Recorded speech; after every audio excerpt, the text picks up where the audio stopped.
Une personne blanche qui prend de la place, on va penser qu'elle est badass, qu'elle sait plein de choses. Une personne racisée qui prend de la place, elle va juste être en colère et dérangeante. Parlons culture. Oui, faire famille autrement, réinventer les codes de la famille, c'est forcément politique. Parlons queer. Et souvent, ce qui est mal pris par les gens, c'est qu'ils ont l'impression que si on n'est pas d'accord avec eux, on les réfute en tant qu'êtres. Produit par Tilt. Effectivement, une dimension de responsabilité collective qui est prise en charge, disons, à bras-le-corps en justice transformatrice. En fait, on a la charge de penser en permanence la question raciale, charge dont les personnes blanches sont dispensées. Bonjour et bienvenue dans les studios de Canal Sud 92.2. Il est actuellement 10h05 et nous sommes en direct pour l'émission Parlons Culture, Parlons Queer. Une émission mensuelle produite par Tilt, basée à Toulouse.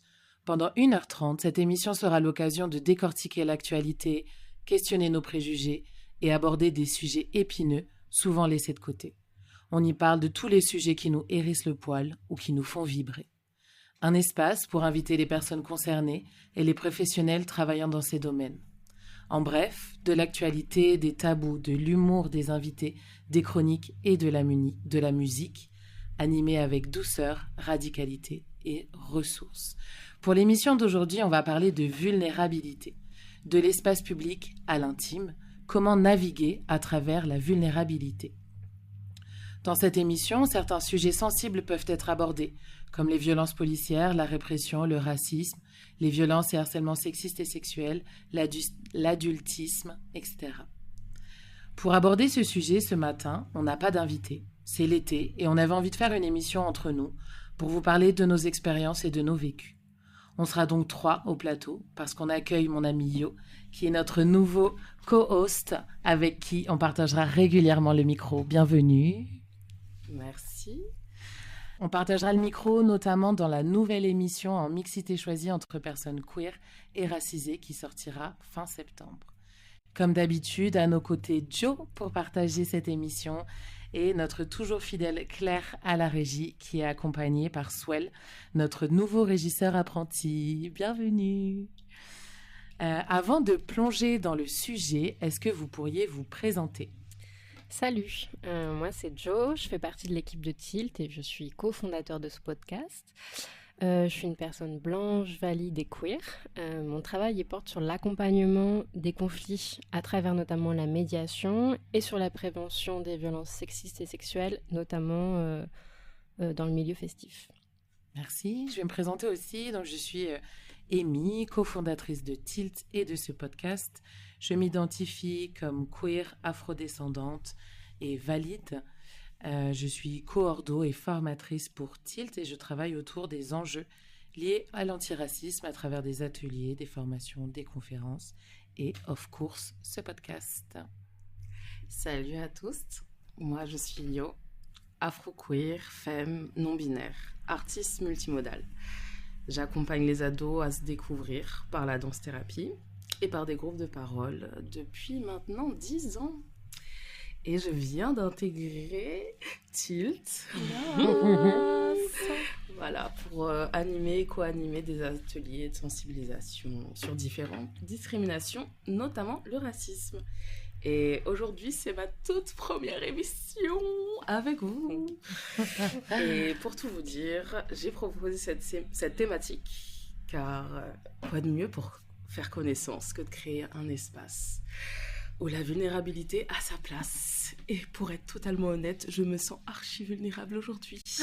Moi aussi. Je vous dis, j'ai la larme facile, donc peut-être 1 ou 2 larmes vont couler ce matin. Et c'est OK. Ah oui. Alors, je vais enchaîner. Chaque année, pour moi, il y a vraiment une notion forte à travailler. Et cette année, ça a été la vulnérabilité. Accepter d'être vulnérable. C'est dans une recherche aussi d'authenticité dans mes rapports, dans comment être au monde, autant socialement que dans l'interpersonnel. Donc voilà, la vulnérabilité, qu'est-ce que c'est ? Si on prend la définition CNRTL, le seul web qui compte, les vrais savent. Je connais pas. Moi non plus. Bon, bah allez-y, si vous faites une recherche Google, CNTRL, voilà. Petite référence pour les amoureux de la littérature. Alors, je vous donne leur définition. Qualité ou état de ce qui est susceptible d'être endommagé, blessé ou affecté par des influences extérieures. C'est une définition très large qui peut introduire bien d'autres notions. Il y a aussi la vulnérabilité définie socialement, quand on est mis au banc de la société. Rapidement, on en vient à se demander, c'est quoi être vulnérable ? Quand est-ce qu'on est vulnérable ? Est-ce que vous avez des petits éléments de réponse déjà pour vous ? Quand est-ce qu'on est vulnérable ? Eh ben, moi, je dirais quand on s'expose. En fait, pour moi, c'est vraiment ce truc d'exposer un état où on va ressentir de la peur, de la honte, de la tristesse, toutes ces émotions que généralement qui sont pas tellement valorisées par la société et qu'on nous enseigne un peu soit à mettre sous le tapis ou qui nous font sentir un peu... Enfin, qui sont un peu nos failles en fait, où on va se sentir fragile. Pour moi, c'est un synonyme de fragilité. J'ai rien à dire de plus, j'ai trouvé ces définitions super.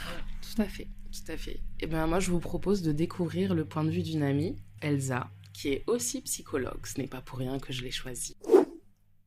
Alors, c'est quoi la vulnérabilité ? Notion très subjective et intime, je pense. Alors, pour moi, le premier truc auquel j'ai pensé, c'est que pour moi, c'est montrer ses failles à l'autre et du coup se retrouver un peu à la merci de l'autre, du monde extérieur. Et s'exposer à la honte, au jugement, à l'humiliation, au rejet, enfin, truc de l'angoisse, quoi. Et pour moi, c'est dévoiler ce qui déconne clairement chez moi, ce qui manque, là où je suis nulle, bancale, ambivalente. Et donc, c'est quand j'accepte de partager ça avec l'autre que je me retrouve un peu vulnérable face au point de vue, à la vie de l'autre, quoi. Et pour moi, c'est quand même toujours inscrit dans le lien à l'autre. On est toujours un peu suspendu au regard de l'autre et c'est quasi impossible de s'y soustraire totalement. Parce qu'il me semble que quand même on se construit quand même beaucoup à travers ça. Et en même temps, c'est partager avec l'autre une chose tellement intime que ça construit. C'est là que les liens se construisent réellement, quoi. D'amitié, d'entraide, d'amour, de construction plus globale, quoi. Voilà, en fait, c'est un peu tout ça, quoi. C'est ton désir profond sans artifice, quoi, et ton incomplétude qui est exposée à l'autre. Enfin, en tout cas, c'est comme ça que je le réfléchis, quoi. Il y a beaucoup de choses qui peuvent nous parler, et là, vraiment, il y a ce lien à l'autre. Donc, être vulnérable est forcément en lien à l'autre. Et dans cette recherche d'authenticité, il est bien d'accepter la vulnérabilité. Et d'accepter à un moment donné qu'on ne peut pas s'y soustraire, quoi. Il y a quelque chose de inévitable dans le fait, en tout cas pour construire quelque chose d'authentique, il va falloir être vulnérable. Et là-dedans, le fait d'être vulnérable, c'est s'exposer à la douleur physique, psychologique, mais aussi morale et sociale. Et du coup, on sent bien qu'il y a plusieurs vulnérabilités, qu'elles sont variables, accumulables, quantifiables, et ce qui peut nous rendre attaquables, en tout cas facilement atteignables par l'autre. Alors, comment on peut voguer là-dedans de manière saine ? Donc, je pense de s'entourer de personnes saines aussi, de checker où est-ce qu'on en est dans nos vulnérabilités, parce que c'est pas vraiment quelque chose valorisé par la société, de montrer sa vulnérabilité, de parler de vulnérabilité. Mais heureusement, nous sommes là. Concrètement, ça peut parler de la santé, de notre rapport à la maladie, au handicap.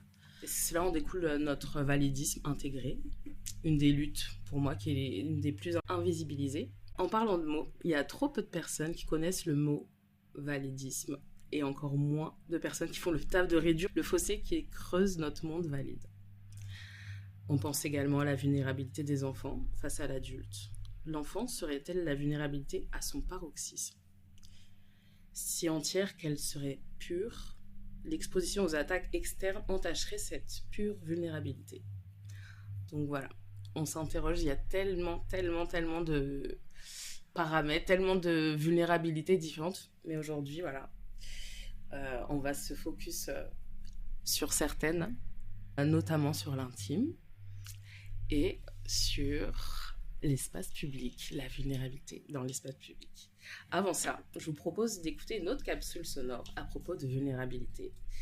Là, c'est Elsa que vous entendrez donner sa définition. Mais cette Elsa, c'est ma sœur, qui est éducatrice et future CPE.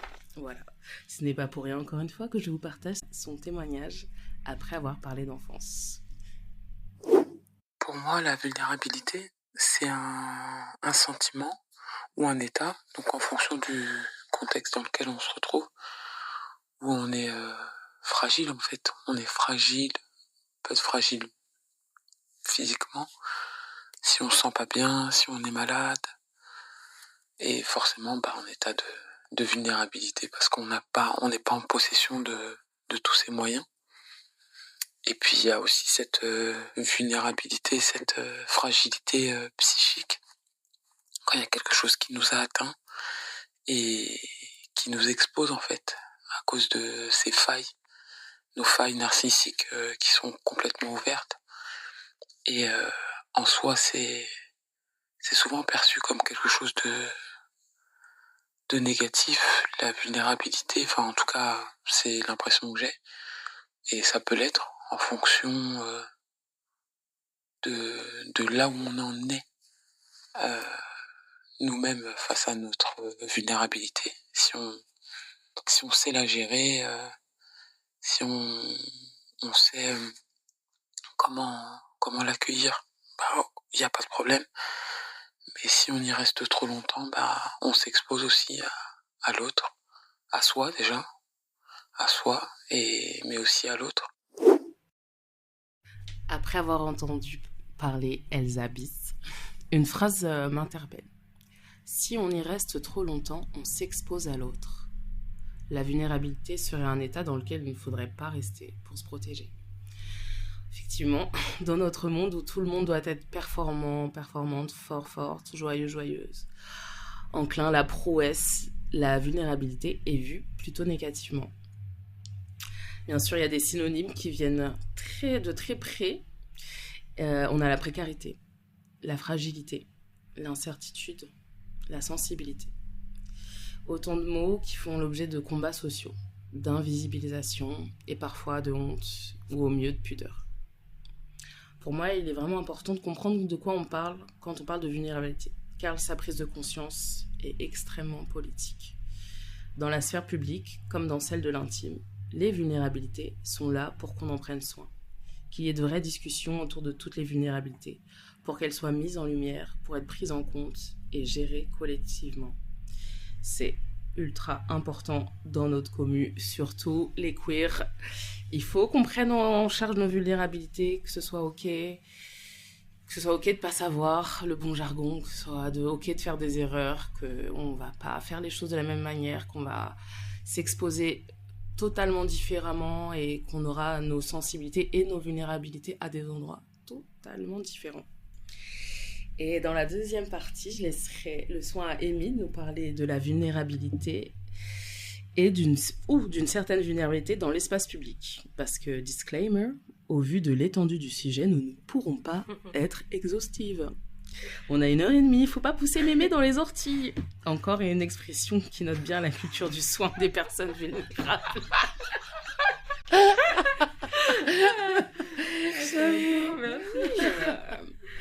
On a du boulot. Et dans la dernière partie, c'est Joe qui nous parle de la vulnérabilité dans notre intimité. J'ai très hâte de l'entendre, sûrement à cause de mon cœur d'hypersensible. De retour sur Canal Sud 92.2 dans l'émission Parlons Culture, Parlons Queer. Ce matin, on est au plateau avec Yo et Joe pour parler de vulnérabilité. Avant la pause, on a parlé des définitions avec Yo. Merci pour cette intro. On continue donc sur le sujet et on va aborder la vulnérabilité dans l'espace public.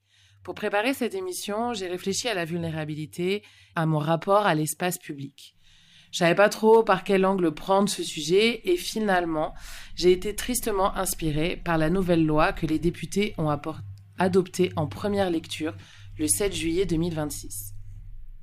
C'est une proposition de loi visant à reconnaître une présomption de légitime défense pour les forces de l'ordre dans l'exercice de leurs fonctions. Un texte qui a été rebaptisé par la gauche comme la loi permis de tuer. La première chose à laquelle j'ai pensé, c'est la vulnérabilité des corps racisés dans l'espace public, qui va considérablement augmenter avec cette loi. Ce qui m'amène à me questionner.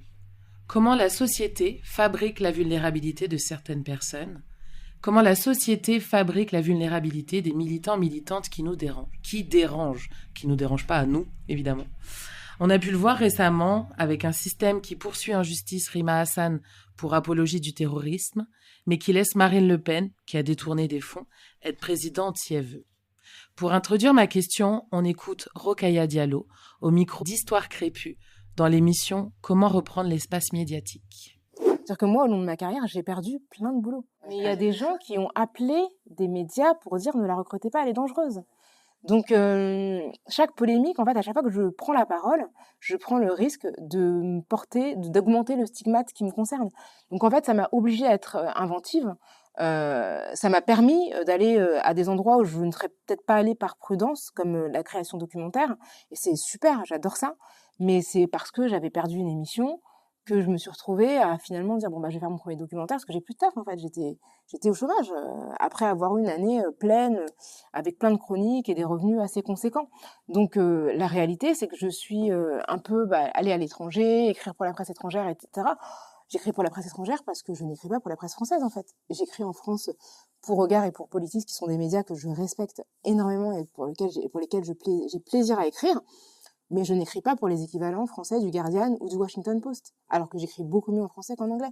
Donc, quelque part, c'est pas simplement moi qui me suis recréée, c'est un contexte qui m'a obligée à asseoir, en fait, et à être prudente, et en fait, à pas mettre tous mes œufs dans le même panier, et à me dire, moi, en termes de modèle économique, il faut que je m'organise pour ne pas être dépendante des gens qui peuvent tout à coup me couper les vivres, quoi.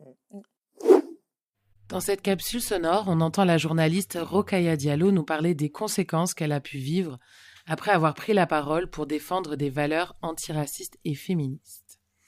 Et évidemment, à notre échelle, c'est aussi une vraie question que je me pose de comment est-ce qu'on se vulnérabilise dans l'espace public quand on fait nos interventions, nos tables rondes et qu'on parle d'antiracisme, de VHSS, etc. Et du coup, je me tourne vers vous. Est-ce que ça vous parle, cette vulnérabilité de la vie publique en tant que porte-parole de lutte contre les oppressions ? Moi, oui, quand j'ai réfléchi à ta question, je me suis dit, ok, dans quel moment peux me sentir vulnérable ? Pour situer un peu, du coup, moi, je fais depuis quelques années maintenant de la prévention en milieu festif sur les VHSS et discrimination. Et du coup, c'est un espace où on a un stand, on est visible pour être présent en cas de violence et discrimination pour le public. Du coup, on est là en premier lieu pour les personnes qui reçoivent les violences, mais aussi pour gérer les auteurs, en lien avec la Sécu quand il y a. Il y a une exposition au fait de qui on est, pourquoi on est là. Donc ça nécessite toujours pas mal de discussions, mais moi je sais que dans ces moments-là, je laisse pas accès à de la vulnérabilité parce que puisque je suis là en soutien pour les autres, je m'autorise pas et je me permets pas en fait d'être traversée ou que la peur prennent le pas. Ça veut pas dire que je peux ne pas la ressentir, c'est juste que dans ce moment-là, il y a vraiment comme une armure qui se pose sur moi où je me dis ok, là, on y va, quoi. Et si jamais je sens que c'est trop présent, j'en parle ou quand j'ai des binômes, je peux m'appuyer dessus. Mais je pense que je peux être touchée dans ma vulnérabilité dans des moments de pression, il faut prendre des décisions. Mais je réagis plutôt bien à l'impression, mais c'est plutôt dans des moments de courte incertitude où quand je peux peut-être ressentir du stress et de la peur quand je me dis est-ce que je suis sûre de mon choix ? Et je pense que c'est ces courts moments d'incertitude qui peuvent du coup me faire sentir vulnérable. Après, sur la violence que moi, éventuellement, je peux recevoir, je pense qu'il y a un truc de puisque je suis là en tant que soutien, ça me glisse dessus. Et que je me sentirai vulnérable une fois rentrée chez moi, quoi. Ou avec mes amis quand j'en parlerai, quoi. Là, le masque tombe et je peux, tu vois... Moi, ça me parle énormément, cette question et cette capsule sonore avec Rokhaya Diallo que j'ai pu rencontrer une fois et qui m'a donné un conseil justement par rapport au combat sur l'espace public. Et elle m'a dit quelque chose comme « entoure-toi de personnes qui t'aiment vraiment et tu pourras t'exposer. Et ça a mis tout un temps, je dirais presque jusqu'à aujourd'hui, où moi, dans l'espace public, en tant que personne perçue comme femme noire, on va projeter beaucoup de choses qui me vulnérabilisent sans que j'ai à ouvrir la bouche. Et c'est vrai que je me suis souvent protégée en lissant parfois mon discours, enfin pas forcément lisser mon discours, mais pas aborder certains sujets avec certaines personnes. Et ça a pu être des moments où il y a des questions où je dois protéger des enfants de l'homophobie, les protéger comme il le faut, mais pas forcément dire à mon directeur mes orientations queer. Donc là, je trouve que c'est un truc où c'est aussi des stratégies de survie, de me cacher, de moins parler de certains aspects de ta personne pour ne pas t'exposer et ne pas être vulnérable. Mais je pense que ça a une fin. Et pour moi, en prenant la parole sur les ondes de Canal Sud, ça montre aussi, à montrer, à être vulnérable. Je résonne beaucoup avec ce que vous avez dit, notamment ce truc de moi dans les formations ou dans les conférences, en fait c'est très cadré. Je sais pourquoi j'y vais, je sais pourquoi je suis là. Enfin voilà, il y a ce truc de ok, je me rends vulnérable, mais je me suis préparée en amont, j'ai tout un script, etc. Là où la différence, où vraiment dans l'espace public, en général, je m'y attends pas. Et je pense que c'est ça qui peut me prendre de court et où, d'un coup, ça réveille plein de choses, plein d'émotions que je ne traverse pas du tout quand je suis en intervention sur des enjeux de racisme et d'antiracisme. Parce que j'arrive, il y a quelque chose de c'est mon rôle, donc j'arrive dans un espace, je suis identifiée comme telle, tout le monde est au courant que je vais venir et que je vais parler de ces sujets-là. Et du coup, il y a comme un statu quo général de ok, en fait, on va parler de ça. Mais j'aime bien aussi le mettre en parallèle dans l'espace public, puisqu'on parlait tout à l'heure, justement, de comment on est perçu dans l'espace public en tant que personne racisée, en tant que personne queer racisée, en tant que personne handicapée, etc. Que ça va avoir d'autres impacts. Donc, c'est vachement mélangé. Et la semaine dernière, je suis allée... je voulais faire la gratuité de ma carte de transport en commun. Et c'est à la gare routière. J'avais déjà entendu que leur équipe était atroce. Des proches avaient déjà vu des situations racistes, classistes, etc. Et je me suis dit, je suis au courant, j'y vais, je sais un peu. Et donc, j'arrive et je vois la personne, le monsieur au guichet. Donc déjà, il me dit pas bonjour, il me regarde, il me dit pas bonjour. Donc je bug un peu, je dis c'est à mon tour, il faut que j'y aille quoi. Je m'approche, je lui dis j'ai jamais fait la gratuité, comment ça se passe et tout. Donc il m'explique de façon pas très sympa et j'avais un foulard dans mes cheveux. Et il me dit par contre la photo là sur le formulaire, faudra que ça soit à visage découvert. Et je comprends directement en fait ce qu'il veut dire, mais j'essaie de faire un peu la naïve quoi, de dire vous voulez dire sans mes lunettes de vue?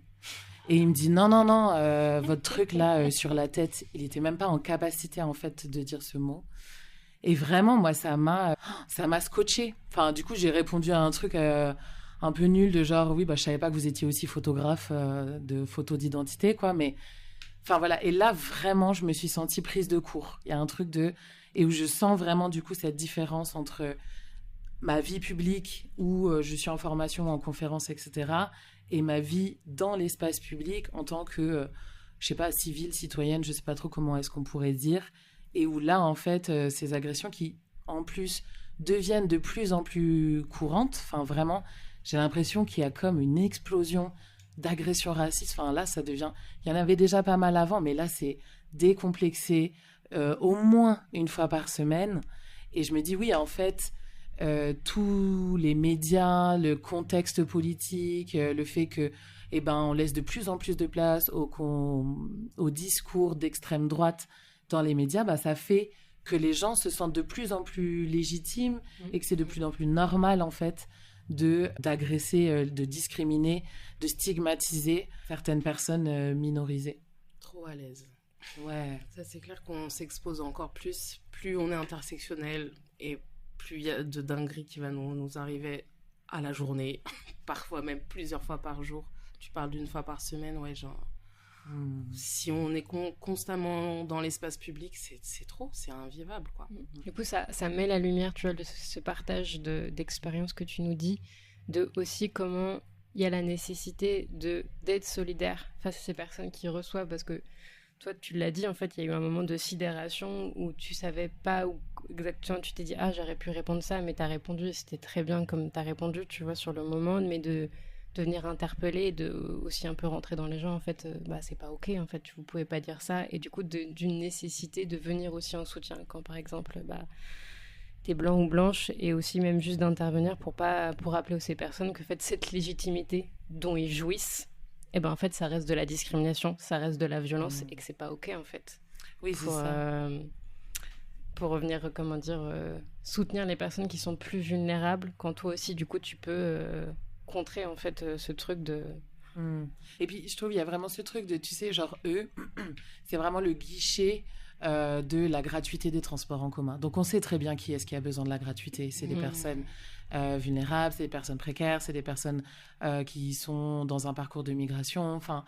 Et du coup, en fait, il y a vraiment cette domination qui s'installe de leur part et qui maintient les personnes dans la vulnérabilité.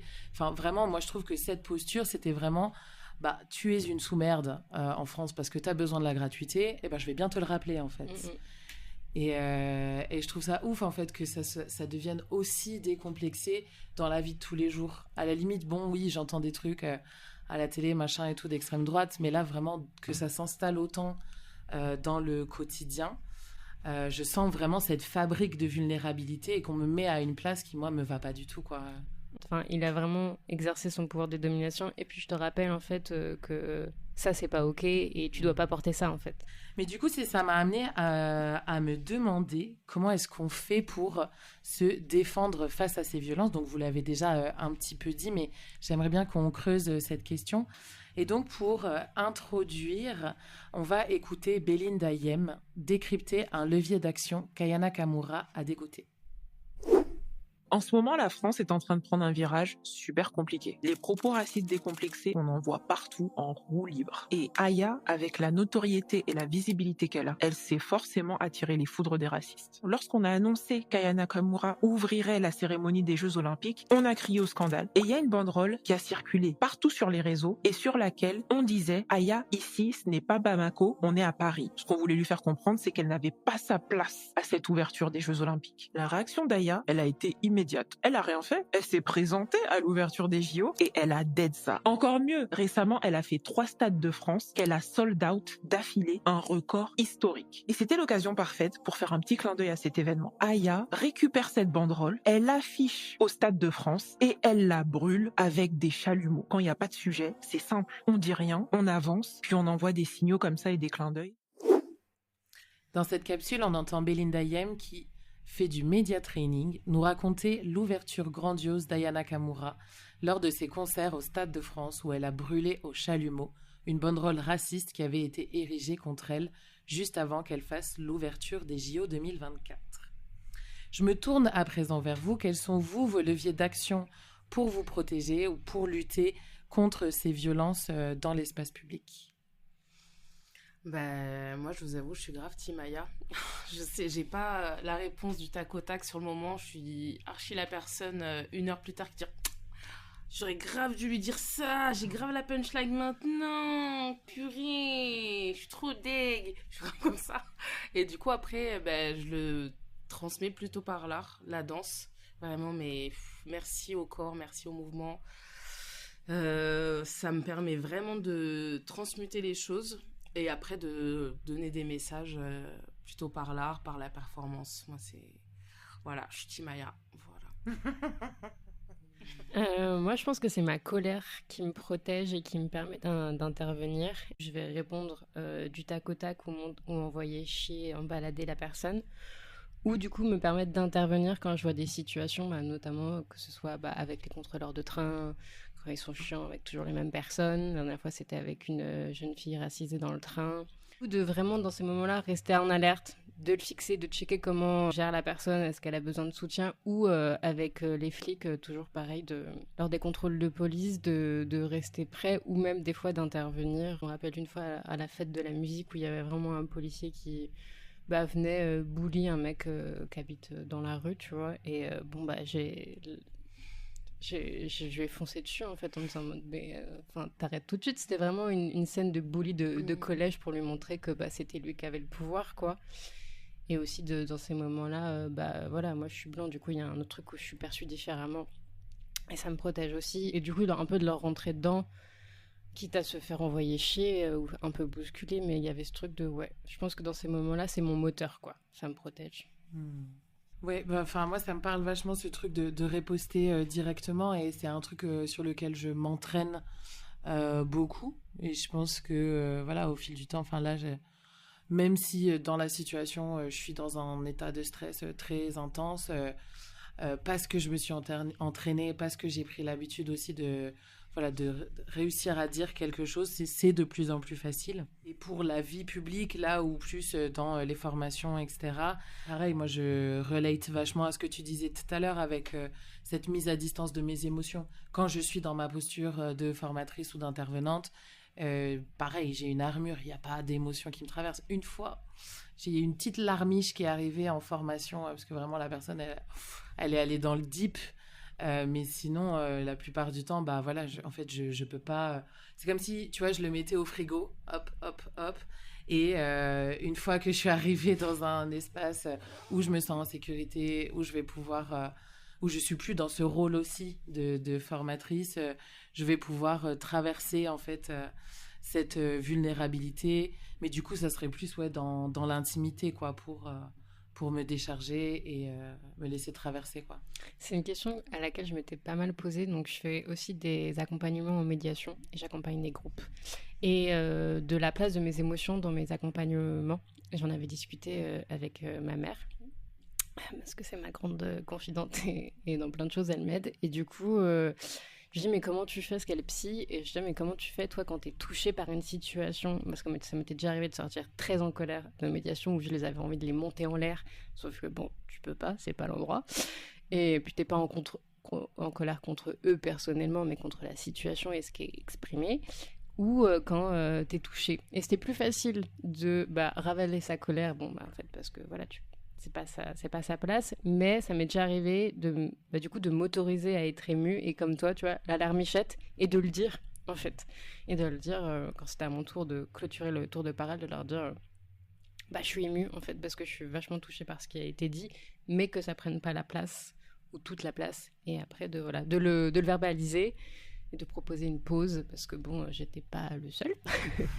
mais ouais, de se laisser traverser, mais en même temps de un peu venir récupérer, de dire ok, je suis traversée par cette émotion, mais je vais quand même la contenir parce que j'ai un cadre à tenir, quoi. Oui, c'est ça. Et puis je pense que sans ce contenant, je pourrais pas en fait assurer mon travail et être traversée par toutes les émotions que ça génère, parce que surtout que voilà, on est hyper exposé en fait en allant faire ce travail en tant que personne noire, d'aller faire des formations sur le racisme et l'antiracisme.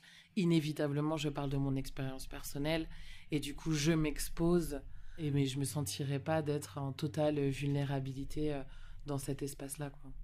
D'où l'importance de pouvoir créer ces espaces de vulnérabilité dans l'intimité.